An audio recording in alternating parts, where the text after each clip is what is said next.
Hi and welcome. In this video, we're going to work through an example of how to find arc length, or the length of a curve, using integrals. So in this example, let's find the length of the curve f of x equals the square root of x cubed from 0 to 4.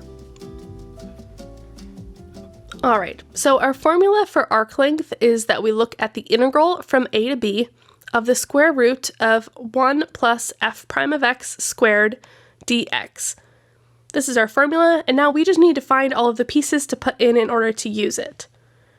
So we're looking at the interval from 0 to 4, so we'll take the integral from 0 to 4, and then we need to figure out what our f prime of x is. So we have our function f, we're going to need to find our derivative of the function in order to put it into the formula. So let's start with our function f, that's the square root of x cubed, and we need to find f prime. So I like to take my square root and write it as a fractional exponent in order to make more sense of it. So I'm going to rewrite this square root of x cubed as x to the power of 3 over 2. Alright, now we just use power rule to take this derivative. So the 3/2 comes in front, and then we decrease the exponent by 1. So I have 3 over 2, x to the 1/2, and I could rewrite this back in square root form, so this is 3 over 2 times the square root of x. Now, this is my derivative of my function. We're just going to put this into the formula and simplify and integrate.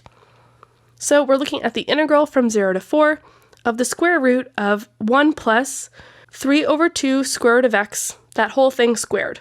And then this is an integral with respect to x. So okay, this was just us setting up the integral, and now it's time to integrate.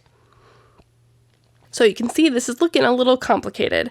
We have something squared, and then we have a radical, we have another radical inside of that, we have a lot going on. So I'm going to suggest that we do quite a bit of simplifying before we even try to do an integral. So here I'm seeing this 3 over 2 times the square root of x. That is squared. So let's do that squaring process in order to simplify this a little bit. So we'll do 3/2 squared, and we'll do square root of x squared.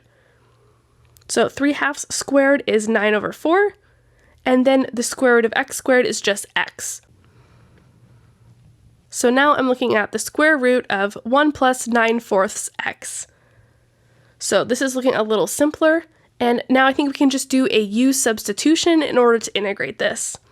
So just looking at it, I do not know what its antiderivative is, but hopefully with a substitution this will become easier to me.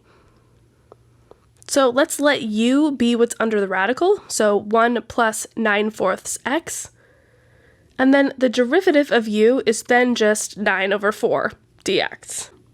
So to help me with my substitution, I'm going to solve for dx, so dx would then be 4/9 du, and now I can substitute everything into my integral. So my bounds are still x values. I just like to be careful with that and write x equals 0 and x equals 4. But then with my substitution, I have the square root of u times 4 over 9 du. Now it's up to you how you like to do this. I prefer to change my bounds now so that they are u values rather than having to keep track of it. So let's do that really quickly. So if x equals 0, then what is u? So u is 1 plus 9 over 4 times our value x, so times 0 in this case, and so that's 1. Then we repeat this for 4, so if x is 4, then u is 1 plus 9 over 4 times 4, so that's 1 plus 9, which is 10. So my new bounds are u equals 1 to u equals 10, and I'm looking at this integral. To help me solve, I'm going to just move some stuff around. I'll put the 4/9 in front, and then I'll rewrite the radical as u to the 1/2. So I've just moved that 4/9 out, I've rewritten the square root, and I've changed my bounds to be u values so that I now have this new integral I'm looking at. It has everything to do with u, there are no x's involved anymore, and I can just go ahead and solve.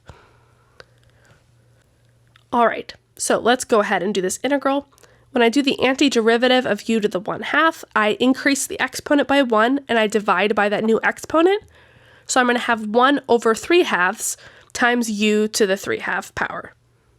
And this is an integral evaluated from u equals 1 to u equals 10.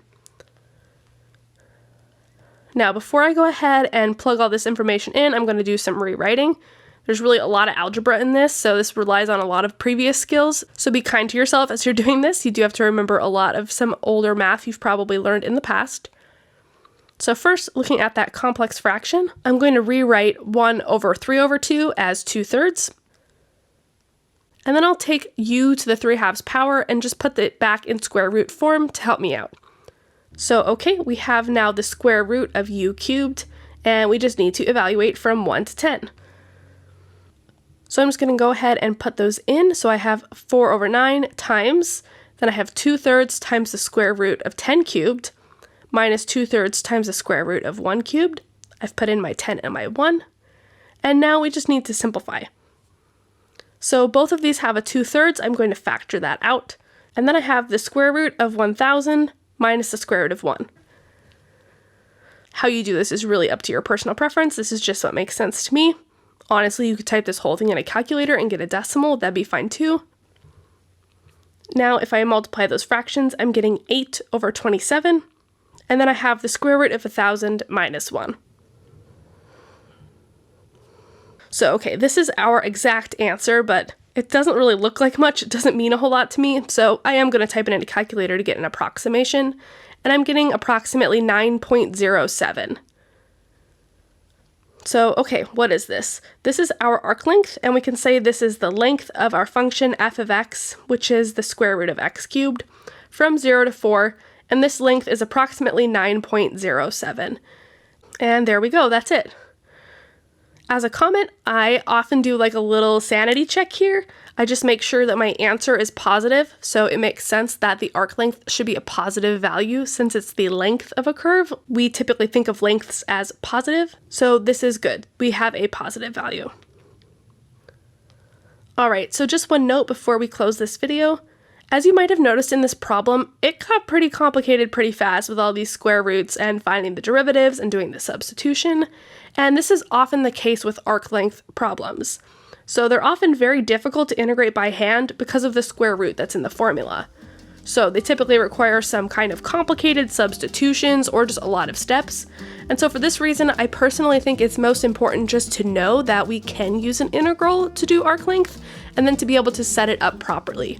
And then if you need, you can use technology to help you solve the integral rather than doing it all by hand. Alright, that is it for this video. Thanks so much for watching, and I will talk to you in the next one.